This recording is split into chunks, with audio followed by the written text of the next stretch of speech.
बहरहाल बात करम की है और मौला की बात चल पड़ी है तो सुनिए। एक बार सिद्दीक अकबर मौलाए कायनात को देख के मुस्कुराने लगे। सिद्दीक अकबर मेरे मौला को देखकर मुस्कुराने लगे। मौलाए कायनात ने पूछा, भाई अबू बकर क्यों मुस्कुराते हो?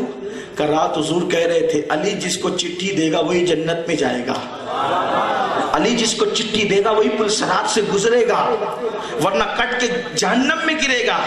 मौला सिद्दीक अकबर को देख के मुस्कुराने लगे। तो सिद्दीक ने कहा, भाई अली अब तुम क्यों मुस्कुराते हो?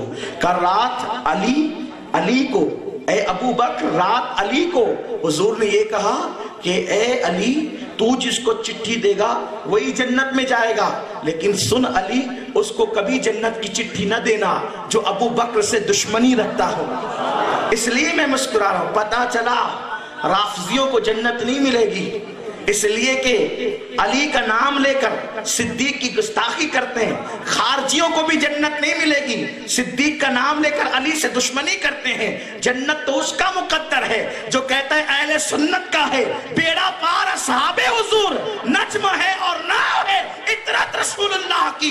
दो हाथ देने की हिकमत तो खुदा जाने, जहां हजार हिकमतें हैं हमें ये समझ में आता है कि अल्लाह ने दो हाथ इसलिए अता किए हैं कि एक हाथ में अहले बैत का दामन है और दूसरे हाथ में सहाबा का दामन है।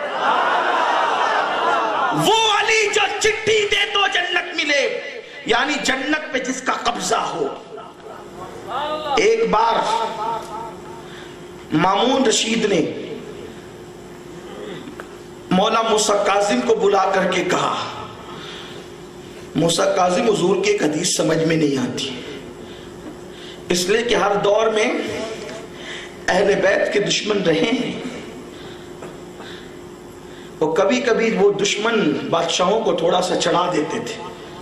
और मामून ने कहा, मूसा काजिम एक हदीस समझ में नहीं आती। कहा क्या? कहा हुजूर की हदीस है आपके नाना जान की कि अली जन्नत और जहन्नम का तकसीम करने वाला है। दो हाथ है अली के और तू कह, और तेरे नाना का फरमान है कि अली जन्नत और जहन्नम का तकसीम करने वाला है। वहां तो करोड़ों जन्नती और करोड़ों जहन्नमी होंगे, दो हाथ से अली किसको किसको बांटेंगे? इमाम मूसा काजिम कहते हैं यही फर्क है तुम में और हम में, इसलिए कि हदीस समझने के लिए हुजूर की सच्ची गुलामी की जरूरत है। हदीस पढ़ना कमाल नहीं है, हदीस का समझना कमाल है। और हदीस उसी को समझ में आती है जो हदीस वाले से अपनी गुलामी का रिश्ता जोड़ता है। तो इमाम मूसा काजिम ने फरमाया जन्नत तो तकसीम हो गई है, अभी तू किसके इंतजार में है कि जन्नत तकसीम होगी? हुजूर ने फरमाया अली जन्नत और जहन्नम का बांटने वाला है। तो तुझे ये लगता है कि कयामत में बटेगी जन्नत? जन्नत बट गई है। का वो कैसे? का तूने दूसरी हदीस नहीं सुनी कि जन्नत में वही जाएगा जो अली से मोहब्बत करने वाला हो? जन्नत तो बट चुकी है, अली से मोहब्बत वही करेगा जो जन्नती है, जिसके दिल में ईमान है। मुनाफिक कभी अली से मोहब्बत नहीं कर सकता।